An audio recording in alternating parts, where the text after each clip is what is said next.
ठीक है, चलो let's start with the first sum for the day, that is sum number 3 on page number 245.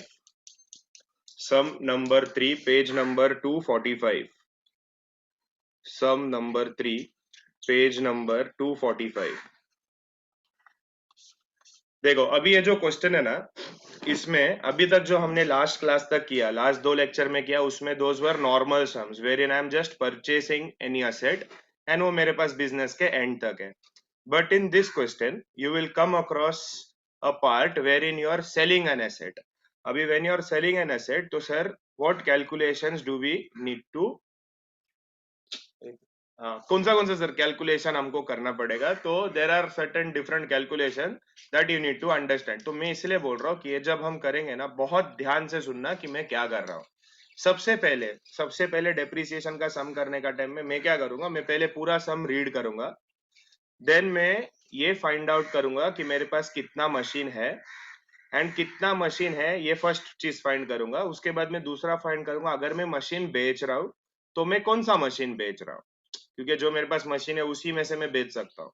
And इसका ना मैं एक छोटा सा नट सेल में एक वर्किंग बनाऊंगा. क्या है वो मैं तुमको समझाता हूँ. देखो लेट्स रीड, सब साथ में पढ़ते हैं. सर स्क्रीन ब्लैक दिख रहा है. स्क्रीन ब्लैक दिख रहा है? अरे अच्छा हो गया मेरे को बोला. अभी दिख रहा है? Yes sir. ओके, तो सम नंबर 3 देखो ये क्या बोल रहा है. Shubhangi Trading Company of Dombivli purchased a machinery for 86,000 on 1st Jan 2016 and immediately spent 4,000 on its fixation and erection. अगर मैं तुमको पूछूं what is the total cost of this first machinery purchased, तो तुम क्या बोलोगे? What is the total cost of this machinery purchased? 86,000. सिर्फ 86,000 रहेगा कि 90,000 रहेगा? 90,000. 90,000. The cost of this machinery purchased will be 90,000. 86,000 plus उसका जो भी फिक्सेशन चार्जेस है वो ऐड होगा. एंड ये कभी खरीद रहे हैं? मैं 1st of January. On 1st October 2016, additional machinery costing rupees 40,000 was purchased. Okay, तो ये हो गया मेरा मशीन 1, ये हो गया मेरा मशीन 2. अब ये जो सेकंड पैराग्राफ जो दिया हुआ है, देखो एक छोटा सा दिया हुआ है, मैं एक बार पढ़ता हूँ, फिर मैं तुमको 2 मिनट सोचने का वक्त देता हूँ और तुम लोग मेरे को बताओ कि मशीन 1 बेच रहा है कि वो मशीन 2 बेच रहा है. देखो क्या बोल रहा है. On 1st October 2017, the machinery purchased on 1st January 2016 became obsolete. obsolete मतलब वो जुना हो गया, कुछ भी हो सकता है, मतलब वो रिडंडेंट हो गया क्योंकि अपना नया कुछ तो टेक्नोलॉजी आ गया. It became obsolete and it was sold for 70,000. सिर्फ इतना पार्ट जो मैं अभी हाईलाइट कर रहा हूँ, सिर्फ इतना पार्ट मेरे को पढ़ के तुम बताओ कि वो कौन सा मशीन बेच रहा है. मशीन 1 बेच रहा है कि मशीन 2 बेच रहा है? मशीन 1. सब लोग मशीन 1. कोई है जो बोल रहा है मशीन 2 सेल कर रहा है सर?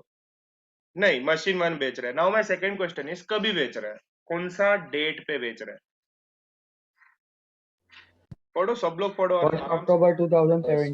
1st October 2017 को सर वो सेल कर रहा है. चलो ब्रिलियंट. आगे देखो क्या बोल रहा है.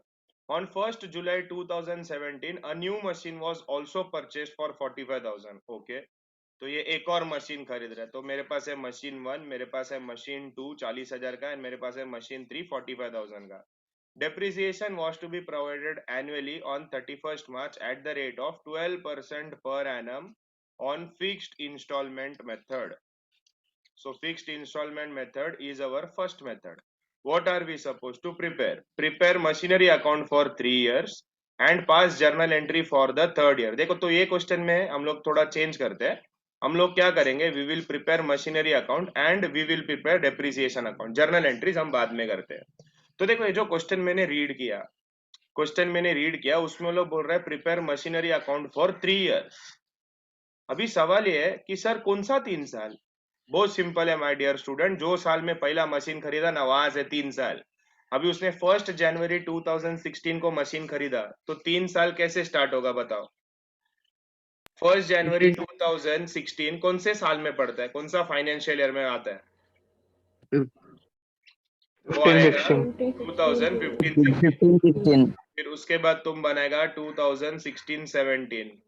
फिर उसके बाद तुम बनाएगा 2017-18. तो these are my first 3 years. ये फर्स्ट 3 इयर्स में किसी को कोई डाउट समझ में आया क्या पहला 3 साल कैसे आता है? तो देखो अभी मैं क्या करूंगा, अभी मैंने एक वर्किंग बनाऊंगा जिसमें मैंने पहला 3 साल लिखूंगा 2015-16, फिर 2016-17 एंड 2017-18। अभी जो मशीन मैंने जो साल में खरीदा है वो मैं उसके अंदर लिखूंगा। देखो ये 1 Jan 2016 को मैंने 90,000 का मशीन खरीदा, तो मैंने मशीन 1 खरीदा, कॉस्ट है 90,000 एंड मैंने खरीदा ऑन 1 January। नेक्स्ट कभी खरीद रहा हूँ 1 October 2016 को खरीद रहा हूँ। मुझे बताओ 1 October 2016 कौन से साल में आएगा? ये तीनों में से कौन से साल में आएगा 1 October 2016? 16, 17. 16-17। तो यहाँ मशीन 2 खरीद रहा हूँ सर मैं 40,000 का एंड मैंने खरीदा ऑन 1 October। उसके बाद क्या हो रहा है देखो, ऑन 1 October 2017 को मैंने मशीन बेचा। 1 October 2017 कौन से साल में आएगा? 17, 18. 17-18। तो इसमें machine 1 was sold for rupees, कितना रुपीज में बेचा मैंने? For rupees 70,000। कब बेचा मैं? On 1 October। एंड उसके बाद क्या हो रहा है, उसके बाद हम लोग 1 जुलाई 2017 को एक और मशीन खरीदा। बताओ 1 जुलाई 2017 कौन से साल में आएगा? 16. सोच के बोलो 1 जुलाई 17-18 2017। तो machine 3 was purchased for 45,000 on 1 July।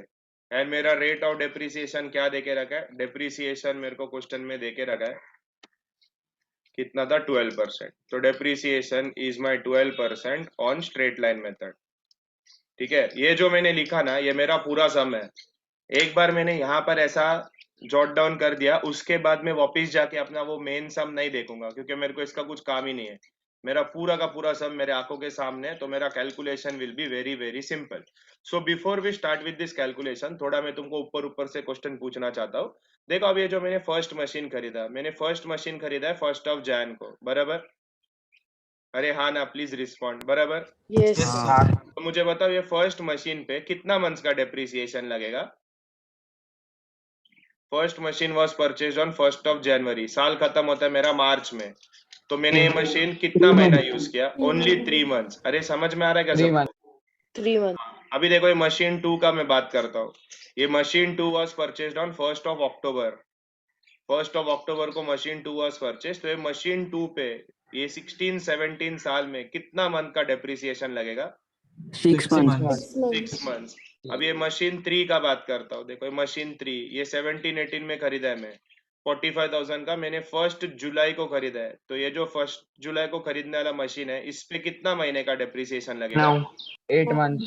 8 नहीं रे, बराबर गिन, 9 9 months. आएगा। 1 जुलाई 9 months। समझ में आया क्या सबको? हेलो, अरे किसी को कोई डाउट? समझो तुमको क्या हो रहा है? अब इसका कैलकुलेशन हम लोग धीरे धीरे करेंगे, लेकिन तुमको आई होप समझ में आ रहा है मैं क्या बोलना चाह रहा हूँ। किसी को कोई डाउट है क्या इससे रिलेटेड? जरा बताओ ना प्लीज, किसी को कोई doubt? Anyone has any doubt? No doubt, okay. तो एक काम करो, अभी पहले एक मशीनरी अकाउंट बनाओ 1 पेज, फिर एक डेप्रिसिएशन अकाउंट बनाओ, that will be on your 2nd page, and 3rd page में हेडिंग दो वर्किंग नोट और ये लिखो पहले। ठीक है, इतना करके रेडी रखो। ठीक है, तो लेट स्टार्ट। तो मेरा फर्स्ट ईयर है 2015-16। तुम लोग अभी मत लिखो, मैं तुमको बोलूंगा उस टाइम पे लिखना। तो 2015-16 इज माय फर्स्ट ईयर। तो सर मैं जाऊंगा ये लेजर अकाउंट में, एंड डेट के कॉलम में फर्स्ट लाइन में आई विल राइट 2015-16। डेट के कॉलम में फर्स्ट लाइन 2015-16। तुम लोग कोई कुछ भी मत लिखना। चलो नेक्स्ट क्या है? I am purchasing a machinery on 1 Jan। तो when ever machinery is purchased, हम लोग कौन से साइड में लिखते हैं बताओ? डेबिट में? Debit side. Left hand side. तो यहाँ पर मैं लिखूंगा Jan 1 मशीनरी परचेज, तो I can write to cash और बैंक अकाउंट, एंड मेरा total cost of machinery purchase is 90,000। ठीक है, कैसे 90? 86,000 प्लस 4,000। सर ये ऐसा नीचे ब्रैकेट में लिखना जरूरी है? नहीं, ये this is for your own understanding. लेकिन सर मैं लिखना चाहता हूँ एग्जाम में, तो लिखना, कोई तुमको रोक नहीं रहा है, लिख सकता तुम चाहिए तो। ये साल में और कोई मशीन परचेज किया है मैं 2015-16 में? क्या No. ये साल में? नो। तो sir there is no additional machinery purchase. तो साल के एंड में दो काम, डेप्रिसिएशन हमेशा साल के एंड में कैलकुलेट किया जाता है। तो साल के एंड में दो काम, एक bye depreciation and by balance carried down. Now the question arise कि सर डेप्रिसिएशन हम कैसे कैलकुलेट करेंगे? तो let's calculate depreciation for the year 2015-16. I have only one machinery. The cost of that machinery is 90,000. Multiply by rate of depreciation is 12%. Multiply by. बताओ मेरे को, this machine was used for how many months during this year? 3. बोलो बोलो. This machine was used for 3 months during this year. क्या सबको समझ में आया ये 3 month कैसे आया? हाँ सर। अरे किसी को कोई डाउट है तो पूछो, अब भी पूछो, शर्मा मत। तो मेरा डेप्रिसिएशन विल बी 2700 रुपीज। तो ये 3 मंथ्स का डेप्रिसिएशन 2700, डेप्रिसिएशन के सामने मैं लिखूंगा 2700। तो बताओ मेरा बैलेंस कैसे कैलकुलेट होगा? सर 90,000 दोनों तरफ लिखूंगा मैं, 90,000 में से 2700 आप माइनस करो तो तुमको आंसर आएगा 87,300। ये जो मेरा बाय बैलेंस है ये मेरा नेक्स्ट ईयर का ओपनिंग बैलेंस होगा। तो 2016-17 by balance will be written year April 1 to balance brought down 87,300। ये बैलेंस मतलब क्या होता है? ये जो मशीन है मेरे पास, जो मैंने पिछला साल खरीदा था, ये उसका बैलेंस है। अभी उस मशीन का कीमत इज 87,300। अभी जो सेकेंड ईयर है मेरा, सेकेंड ईयर में मैंने कितना मशीन परचेस किया है? एक। सेकेंड ईयर में मैंने कितना मशीन परचेस किया है? सर एक मशीन हमने परचेस किया है। तो मशीन मेरी जब भी परचेस करते हैं तो हम यहाँ लिखेंगे October 1 डेट था, टू कैश और बैंक अकाउंट। तो what is the cost of machinery purchase? It is 40,000 rupees. तो और कोई मशीन मैंने परचेस नहीं किया है। तो अभी साल का एंड हो गया, तो साल के एंड में हमको कैलकुलेट करना पड़ेगा डेप्रिसिएशन।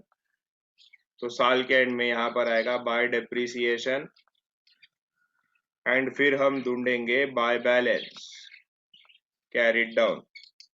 तो डेप्रिसिएशन कैलकुलेट करने के लिए एकदम डिफिकल्ट क्वेश्चन में तुमको पूछता हूँ। 2016-17 जो मेरा साल है, बताओ मुझे मेरे पास कितना मशीनरी है वो साल में? 2006 सिर्फ एक ही मशीन है? दो है सर। दो अरे मशीन 1 भी तो है, मशीन 1 थोड़ी बेचा मैं अभी तक। दो। तो 2016-17 में I have 2 machinery, I have machine 1, I have machine 2। Machine 1 का ओरिजिनल कॉस्ट इज 90,000, मशीन 2 का ओरिजिनल कॉस्ट इज 40,000। तो सर मशीन 1 पे rate of depreciation will be 12%, machine 2 पे रेट ऑफ डेप्रिसिएशन 12%। अभी मेरे को बताओ ये जो मशीन 1 है ये मैंने 2016-17 में कितना महीना यूज किया? 12 months. 12 महीना शुरू से था सर वो मशीन मेरे पास, तो पूरा 12 महीना यूज किया। ये जो मशीन 2 है ये मैंने कभी खरीदा था? 1 अक्टूबर को खरीदा था। अक्टूबर को खरीदा, तो it will be used for 6 months. अरे सबको समझ में आया क्या कैसा हो रहा है? किसी को कोई डाउट रहे तो प्लीज पूछो। सबको समझ में आ रहा है क्या बोलना चाह रहा हूँ मैं? तो सर ये जो फर्स्ट मशीन है इसका डेप्रिसिएशन विल बी 10,800, इसका आएगा 4,800 का हाफ, दैट इज 2,400। तो मेरा total depreciation will be 13,200 rupees. किसी को भी इसमें कुछ भी डाउट है तो पूछो। क्या ये डेप्रिसिएशन सबको समझ में आया? ये 90,000 कैसे आया? सर इसका ओरिजिनल कॉस्ट है। ये 40 कैसे है? वो नया सेकंड मशीन का ओरिजिनल कॉस्ट है। रेट ऑफ डेप्रिसिएशन तो सर दोनों का सेम रहेगा। फिर ये जो है, ये जो मशीन 1 है सर, ये पूरा साल था मेरे पास, April 1 से लेके साल के एंड तक था, तो 12 महीना यूज किया। मशीन 2 मैंने 1 अक्टूबर को खरीदा, तो इसके लिए 6 महीना आएगा सर, क्योंकि अक्टूबर से मार्च 6 मंथ्स होता है। एंड ये उसका डेप्रिसिएशन का टोटल है। तो ये जो डेप्रिसिएशन का टोटल है 13,200, वो मैं यहाँ पर लिखूंगा 13,200। अभी बैलेंस कैसे निकालेंगे हम? बैलेंस बहुत इजी है, डेबिट साइड का टोटल से क्रेडिट साइड का ये डेप्रिसिएशन माइनस करने का। तो ये कितना आता है? 300, ये इधर आएगा 7, ये आएगा 127,300। 127,300 में से माइनस करो, इधर 100 आएगा तो 300 आता है, ये 4, ये 1, ये 1, तो 1,14,100 इज माई बैलेंस। क्या इधर तक सबको समझ में आया? First 2 years, anyone has any doubt? Anyone has any doubt? No doubt. चलो ये कॉपी कर लो, पहला मशीनरी अकाउंट कॉपी करो, फिर उसके बाद वर्किंग में तुमको बाद में देता हूँ, वर्किंग पूरा एक साथ कॉपी करना। पहला मशीनरी अकाउंट का फर्स्ट 2 years कॉपी करके रखो, फिर हम लोग 3rd year में जाते हैं। तो ये हो गया मेरा 2016-17। अभी बढ़ते हैं हम अपने नेक्स्ट ईयर की तरफ, दैट इज 2017-18। अभी ये जरा ध्यान से सुनना सब लोग, 2017-2018, 2017-2018। तो सबसे पहले तो हम सर बैलेंस लिखेंगे, तो यहाँ पर आएगा टू बैलेंस ब्रॉट डाउन। क्या बैलेंस था? 1,14,100, 1,14,100 रुपीज। ओके, तो नाउ 3rd year में क्या हो रहा है देखते हैं। तो सर ये है मेरा 3rd year। देखो यहाँ पर 2 चीज हो रहा है, एक तो पहले मैं मशीन बेच भी रहा हूँ और मैं खरीद भी रहा हूँ। अभी सवाल ये उठता है कि सर हम लोग पहला कौन सा करेंगे, बेचने वाला करेंगे, खरीदने वाला करेंगे? तो बहुत सिंपल है माय डियर स्टूडेंट, डेट देखने का। डेट देखो, 1 जुलाई है, 1 अक्टूबर है, पहला कौन सा आता है? साल में पहला कौन सा आता है? जुलाई आता है कि अक्टूबर? जुलाई। जुलाई आता है, तो हम लोग जुलाई का पहला लिखेंगे। तो मशीनरी खरीद रहे हैं हम 45,000 का, तो मशीन परचेज कर रहे हैं, तो डेबिट में जाके लिखेंगे टू कैश और बैंक अकाउंट, टू कैश और बैंक अकाउंट, और यहाँ पर लिखेंगे 45,000। ठीक है, अभी आते हैं ये मशीन सोल्ड पे। देखो यहाँ पर क्या मशीन बता रहे हो, machine 1 was sold for 70,000 on 1 October. अभी क्वेश्चन है, whenever machine is sold, हमको कैलकुलेट करना पड़ता है कि हमने जब ये मशीन बेचा, whether we have earned profit और वी आर इनकरिंग लॉसेस। तो सर वो कैसे कैलकुलेट करता है? तो वो कैसे कैलकुलेशन होता है मैं तुमको दिखाता हूँ, सब लोग बहुत ध्यान से सुनना। तो मेरा working note number 3 will be calculation of profit और loss on sale of machinery. अभी हम इसको कैसे कैलकुलेट करेंगे? हम लोग कैलकुलेट करेंगे ओरिजिनल कॉस्ट से, मतलब जब से हमने वो मशीन खरीदा है ना, तब से अभी तक का हम उसका सारा डेप्रिसिएशन माइनस करेंगे। तो original cost of that machine was 90,000 rupees. फिर ये हमने खरीदा था पहला साल, तो मेरा पहला साल का डेप्रिसिएशन में माइनस करूंगा। मेरा पहला साल वाज 15-16, तो 2015-16। देखो 2015-16 में वो मशीन पे कितना डेप्रिसिएशन लगा था? देखो यहाँ पर 2700 2700 सर, 2700 पहला साल का उसका डेप्रिसिएशन है, तो 2700 में यहाँ से माइनस करूंगा, तो मुझे इसका वैल्यू आएगा 87,300। उसके बाद वापिस सेकेंड ईयर का भी डेप्रिसिएशन लगेगा 16-17। तो सर सेकेंड ईयर का डेप्रिसिएशन कितना है बताओ, कितना लोगे तुम सेकेंड ईयर का डेप्रिसिएशन? 13,200। हाँ, इधर ही स्टूडेंट लोग गलत करते हैं। मुझे बताओ, ये जो 13,200 मेरा डेप्रिसिएशन है, ये किसका डेप्रिसिएशन है? सिर्फ मशीन दोनों 1 का। का है? दोनों का है। दोनों का है, लेकिन मैं दोनों मशीन बेच रहा हूँ क्या? सिर्फ पहला वाला। सिर्फ पहला वाला बेच रहा हूँ, तो फिर कौन सा डेप्रिसिएशन लूंगा खाली मैं? 10,800। सिर्फ 10,800 लूंगा। देखा, तुम लोग ही खुद बताया, इसके लिए मैं बोलता हूँ ना, आराम से सोच के तुम जवाब देगा ना, तो सिर्फ ये डेप्रिसिएशन लूंगा मैं, क्योंकि सर पहला वाला मशीन ही बेच रहा हूँ मैं। तो 10,800 रुपीज डेप्रिसिएशन यहाँ से माइनस होएगा। ये सबको समझ में आया क्या? 10,800 कैसा आता है? अरे हेलो, कोई कुछ तो बोलो। हाँ, किसी को कोई डाउट? No doubt. चलो, फिर आ गया मेरा 76,500 रुपीज। अभी मैं आ रहा हूँ मेरा नेक्स्ट ईयर में। देखो ये साल का भी डेप्रिसिएशन लगेगा इस मशीन पे। अभी तुम बोले क्यों सर? अरे बहुत सिंपल सा कॉमन सेंस है। देखो ये मशीन में कब बेच रहा हूँ, कब बेच रहा हूँ मैं ये मशीन? 1 अक्टूबर को मशीन बेच रहा हूँ। इसका मतलब मैंने ये मशीन को कितना महीना यूज किया वो साल में बेचने से पहले? बेचने से पहले मैंने ये मशीन को कितना मंथ्स यूज किया? 6 मंथ्स यूज किया ना मैंने मशीन। अरे ये साल में मैंने मशीन 6 महीना यूज किया फिर बेचा ना मैं उसको 1 अक्टूबर में। हाँ सर 6 महीना कैसा सर? मैंने अप्रैल यूज किया, मैंने मई यूज किया, जून, जुलाई, अगस्त, सितंबर यूज किया एंड बाद में अक्टूबर में मैं उसको सेल कर रहा हूँ। तो अक्टूबर 1 को मैं अगर बेच रहा हूँ तो इसका मतलब ये machine was use for 6 months during this year. तो if this machine was used for 6 months during this year, the depreciation for 6 months should be calculated. तो मैं क्या करूंगा यहाँ पर मैं कैलकुलेट करूंगा डेप्रिसिएशन फॉर 17-18 एंड ये डेप्रिसिएशन जो मैं कैलकुलेट करेगा this depreciation will be for 6 months only. तो मेरा डेप्रिसिएशन कैलकुलेट कैसे होएगा? 90,000 is original cost multiply by 12% is rate of interest divided by 6/12। क्या ये समझ में आया सबको 6/12 कैसे आया? किसी को कोई डाउट है 6/12 में तो पूछो मेरे को, अभी मैं इंतजार कर रहा हूँ। एनीवन 6/12 कैसे आया सर? नहीं समझा? हाँ सर एक बार बताओ। हाँ, ये मशीन में कभी बेच रहा हूँ, ये जो मशीन है ना इसको मैं सेल कभी कर रहा हूँ, कौन से डेट पे सेल कर रहा हूँ? देखना इधर एरो मारा हुआ है, कौन से डेट पे सेल कर रहा हूँ? 1 अक्टूबर 1 अक्टूबर को सेल कर रहा हूँ, बराबर। तो इसका मतलब मेरे को बता, ये साल में मैंने ये मशीन को कितना महीना यूज किया? मशीन 1 को कितना मंथ्स यूज किया मैं बेचने से पहले? 6 महीना यूज किया ना। तो तू 6 महीना यूज करेगा तो 6 महीने का डेप्रिसिएशन भी लगाएगा, हाँ सर समझा? इसलिए यहाँ पर Yes, मैंने sir. 6 months का डेप्रिसिएशन लगाया। अब ये डेप्रिसिएशन लगाने के बाद ठीक है माइनस होगा तो यहाँ पर आएगा 100, यहाँ पर आएगा 71,100। तो इसका मतलब ये जो वैल्यू है ना इसको मैं बोलूंगा WDV। Now WDV stands for return down value. अभी तुम बोले सर इसका मतलब क्या हो गया? इसका मतलब है जिस दिन मैं मशीन बेच रहा हूँ उस दिन वो मशीन का वैल्यू है 71,100 rupees. What is the selling price of machinery? कितने में बेच रहा हूँ मैं उसको? मैं उसको बेच रहा हूँ 70,000 में। अभी मुझे बताओ 71,000 का मशीन अगर मैं 70,000 में बेच रहा हूँ तो मेरा प्रॉफिट हो रहा है कि लॉस हो रहा है? लॉस हाँ, तो ये जो 1,100 है ये है मेरा लॉस। तो 1,100 का मुझे लॉस हो रहा है। इसका मतलब मैंने ये जो डेप्रिसिएशन माइनस करते करते करते ये दिन तक आया ना, इसका मतलब 1 अक्टूबर का दिन ये मशीन का वैल्यू रहना चाहिए 71,100। तो अभी मैं 70 में बेच रहा हूँ तो मेरा नुकसान हो गया।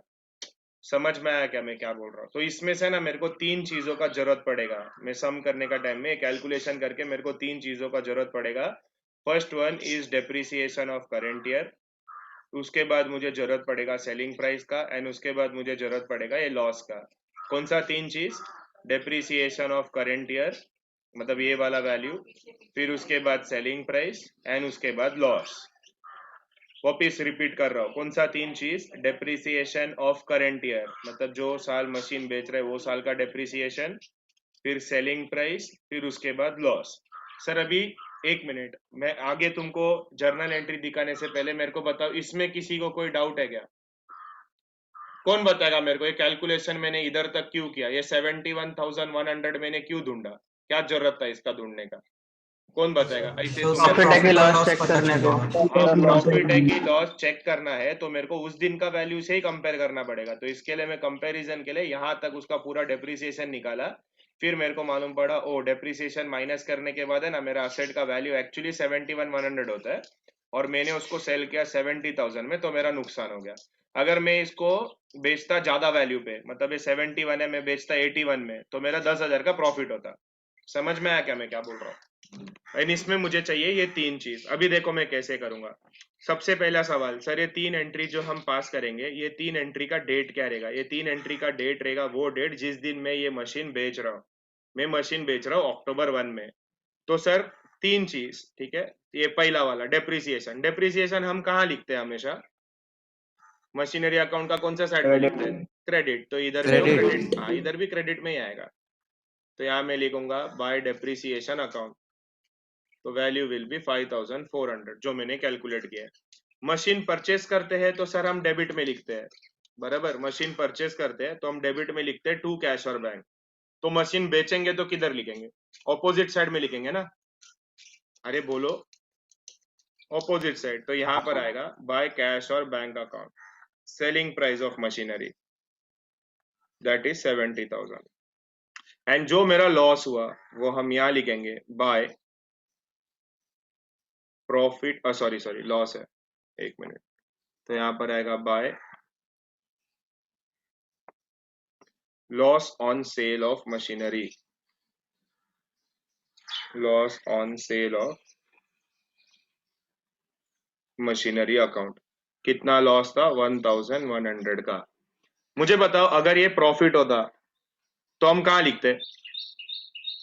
डेबिट तो डेबिट साइड में Debit, आता। debit. To profit on sale of machinery, loss है तो हम लोग इधर लिखा।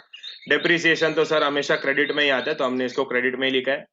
यहाँ पर जब हम मशीन खरीदते हैं तो हम डेबिट में लिखते हैं, तो बेचेंगे तो हम क्रेडिट में लिखेंगे। इसके लिए बाय कैश और बैंक हमने यहाँ लिखा है। लॉस रहेगा तो इधर लिखने का क्रेडिट साइड में, प्रॉफिट रहेगा तो इधर लिखने का डेबिट साइड में। तो ये क्वेश्चन में लॉस है तो ये लॉस को मैंने इधर लिख दिया। क्या ये एंट्री समझ में? अक्टूबर 1 क्यों? क्योंकि सर ये सारा चीज जो भी मशीन में बेच रहा हूँ ये अक्टूबर 1 में हो रहा है, तो इसके लिए मैं इसका डेट अक्टूबर 1 ही लिखूंगा। क्लियर है क्या सबको? हेलो, सबको समझ में आ रहा है Yes, मैं sir. क्या बोल रहा हूँ? Very good. अभी मैं तुमको एक नेक्स्ट सिंपल सा क्वेश्चन पूछता हूँ। अभी मेरा साल खत्म हो रहा है, इसके अलावा और कुछ नहीं है, ठीक है। We are neither selling nor purchasing any machinery. तो साल के एंड में मुझे कैलकुलेट करना पड़ेगा डेप्रिसिएशन। साल के एंड में मतलब मार्च 31 को I have to calculate depreciation.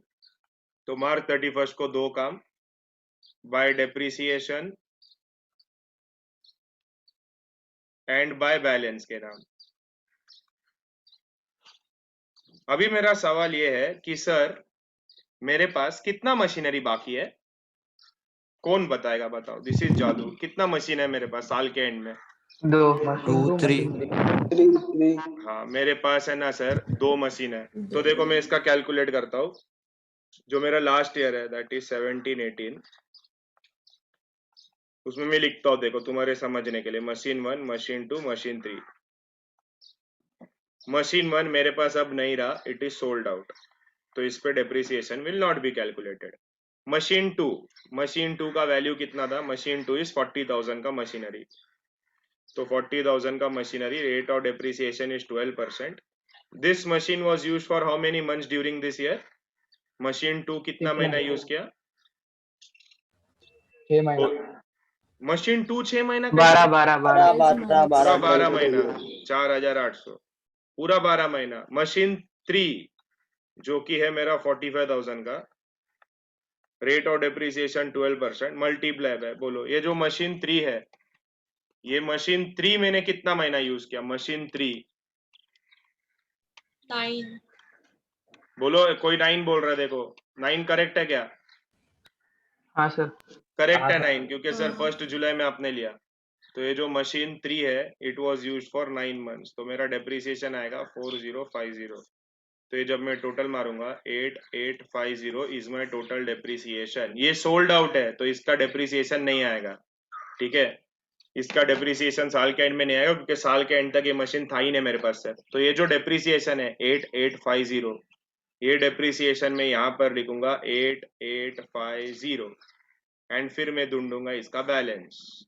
Balance कैसे ढूंढने का? बैलेंस ढूंढने का सर, ये डेबिट साइड का पूरा टोटल कितना आता है? डेबिट साइड का पूरा टोटल 1,59,100। तो 1,59,100 में से 1,59,100 में से तुम क्या माइनस करेगा? ये जो भी क्रेडिट में इधर लिखा है ना, ये सब माइनस करो, फिर तुमको मिलेगा यहाँ पर एक बैलेंस। एंड ये जो तुम्हारा बैलेंस है ये नेक्स्ट ईयर में 18-19 वहां पर जाके तुम इधर लिखेगा अप्रैल 1 टू बैलेंस ब्रॉट डाउन। अब ये जो बैलेंस का वैल्यू है ना ये तुम ढूंढेगा यहाँ पर, ठीक है। यही वैल्यू तुमको इधर लिखना है। क्लियर है क्या सबको मैं क्या बोल रहा हूँ? पक्का समझ में आया? ये समझ में आया मशीन 1 कहाँ चला गया? अरे बेच दिया ना तुम उसको, अक्टूबर को बेच दिया, तो फिर मार्च तक थोड़ी रहेगा तुम्हारे पास, ठीक है। आई होप ये क्लियर है। ये क्लियर है तो ये वाला साल लिख डालो, लिखो जरा ये वाला साल, फिर हम लोग वर्किंग साथ में कैलकुलेट करते हैं। तो ये तुम्हारा बैलेंस आना चाहिए, दैट इज 73,750। चेक करो राइट है कि रॉन्ग है। वेरी गुड ईशान, करेक्ट बोला था। राइट है। तो सबका ये लिख के हो गया। तो अभी हम लोग सीखते हैं डेप्रिसिएशन अकाउंट कैसे बनाना है, ठीक है। इसके आगे डेप्रिसिएशन अकाउंट बनाता हूँ। तो तुम लोग पहले देखो, फिर तुम लोग डेप्रिसिएशन अकाउंट कॉपी कर सकते हो, लेकिन पहले एक बार देख लेना। तो ये बन रहा है मेरा डेप्रिसिएशन अकाउंट, ठीक है।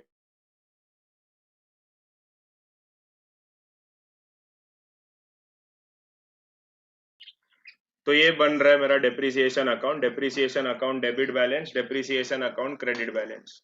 तो डेप्रिसिएशन अकाउंट अगर तुमको याद रहेगा, मैंने तुमको सिखाया था इधर एरो मार्क करके, याद है क्या फर्स्ट लेक्चर? यहाँ पर हम लोग क्या लिखते हैं, क्या लिखते हैं यहाँ पर? Fixed asset, perfect. एंड यहाँ पर क्या लिखते हैं? Profit and loss. Profit and loss, brilliant. तो अभी वेरी गुड। तो अभी देखो हम लोग क्या करते हैं, ये मेरा वर्किंग है। तो फर्स्ट ईयर है मेरा 2015-16, तो मैं यहाँ पर लिखूंगा 2015-16, 2015-16 मेरा फिक्स्ड असेट है यहाँ पर। In this sum it is machinery. तो मार्च 31 क्यों? क्योंकि सर इधर मार्च 31 है डेप्रिसिएशन के सामने। तो मार्च 31 को यहाँ लिखूंगा मैं टू मशीनरी अकाउंट। वैल्यू कितना रहेगा? 2700 एंड मार्च 31 को ही ये value will be transfer to profit and loss account. तो प्रॉफिट एंड लॉस अकाउंट 2700 पूरा लिखो। हाँ, तुम P&L अकाउंट नहीं लिखने का, पूरा लिखने का प्रॉफिट एंड लॉस अकाउंट। तो 2700 हो गया मेरा फर्स्ट ईयर का। तब 2016-17 अगेन सर डेबिट में आप लिखो मशीनरी, टू मशीनरी लिखो डेबिट में, टू मशीनरी अकाउंट। वैल्यू क्या रहेगा? वैल्यू ये रहेगा सर 13,200। तो ये 13,200 यहाँ पर आएगा and this entire value will be transfer to profit and loss account. तो by profit and loss account 13,200। मेरा सेकेंड ईयर भी खत्म, ठीक है। अभी इसमें डाउट स्टूडेंट लोग को कहाँ आता है? वो आता है तुम्हारा थर्ड ईयर में। थर्ड ईयर है 17-18, तो प्लीज ऑब्जर्व केयरफुली 17-18। तो 17-18 में जब मैं जा रहा हूँ तो यहाँ पर मेरे पास दो डेप्रिसिएशन है। एक डेप्रिसिएशन है अक्टूबर 1 में, दिख रहा है तुमको? अक्टूबर 1 सबको दिख रहा है स्क्रीन पे? अक्टूबर 1, हाँ हाँ। तो अक्टूबर 1 है, तो यहाँ पर भी मैं अक्टूबर 1 लिखूंगा। अक्टूबर 1 to machinery account, to machinery account. क्या वैल्यू है इसका? इसका वैल्यू है 5,400। फिर एक और डेप्रिसिएशन है। ये एक और डेप्रिसिएशन का डेट क्या है? March 31st. मार्च 31। तो यहाँ पर मैं लिखूंगा मार्च 31। तो यहाँ पर वापिस आएगा टू मशीनरी अकाउंट। उसका वैल्यू कितना है? 8850। तो अभी सर दो बार प्रॉफिट एंड लॉस लिखने का नहीं, प्रॉफिट एंड लॉस एक ही बार लिखने का, क्योंकि वो साल के एंड में होता है। तो by profit and loss account sir कितना वैल्यू आएगा इसका? टोटल कितना आएगा? ये 9, ये 14, तो इसका टोटल आएगा 14,250 रुपीज। एंड तुम्हारा ये हो गया बैलेंस। मतलब इधर अगर मशीनरी 3 बार रहेगा तो 3 बार आएगा, लेकिन ये प्रॉफिट एंड लॉस एक ही बार आता है, बिकॉज ये साल के एंड में एक ही बार ट्रांसफर हो जाता है। तो ये देखो ना, ये अक्टूबर है, ये मार्च है, तो साल का एंड मतलब मार्च हुआ ना। मार्च में जितना मेरे पास टोटल डेप्रिसिएशन रहेगा वो पूरा का पूरा मैं प्रॉफिट एंड लॉस अकाउंट में ट्रांसफर कर दूंगा। क्या सबको समझ में आया मैं क्या बोल रहा हूँ? हेलो? Yes, sir. हाँ, बस ये इंपॉर्टेंट है, ये खाली ध्यान में रखने का। मतलब ये पूरा टोटल सर मार्च एंड में होता है। मार्च एंड में होता है मतलब अक्टूबर भी ऐड होएगा, मार्च भी ऐड होएगा, बीच में अगर जून रहेगा तो जून भी ऐड होएगा। पूरा टोटल मार के मैं प्रॉफिट एंड लॉस अकाउंट में total depreciation value will be transferred. बस इतना ही है, ठीक है। कर लो, चलो डेप्रिसिएशन अकाउंट लिख लो सब लोग, ठीक है। चलो ये हो गया। तो अभी हम लोग क्या करते हैं, जाते जाते ना थोड़ा जर्नल एंट्री सीख लेते हैं कि ये चैप्टर में क्या क्या जर्नल एंट्री तुमको आ सकता है। तो जर्नल एंट्री देख लेते हैं कौन सा जर्नल एंट्री इज पॉसिबल। तो मैं एक एक जर्नल एंट्री पहले लिखता हूँ, तुम लोग कोशिश करो और ट्राई करो मेरे को आंसर बोलने का। Let's see how well you think. तो the first journal entry is purchase of fixed asset for cash. बोलो, purchase of fixed asset for cash, journal entry क्या आएगा? परचेज टू कैश, ये assets to purchase of fixed asset है। Purchase to fix asset. fixed fixed asset asset account debit, to cash account. Fixed asset account debit to cash account, ये है मेरा purchase का entry. फिर उसके बाद अगर मैं तुमको बोलता हूँ डेप्रिसिएशन का entry, depreciation on fixed assets.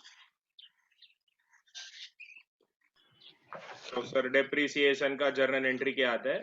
Depreciation account debit, depreciation account debit to fixed asset account, because depreciation is my loss and fixed asset का value is reducing. ठीक है, ये दो मेरा जर्नल एंट्री है, purchase of fixed asset and depreciation. उसके बाद मेरा थर्ड जर्नल एंट्री आता है जो हमने अभी आगे आगे सीखा है,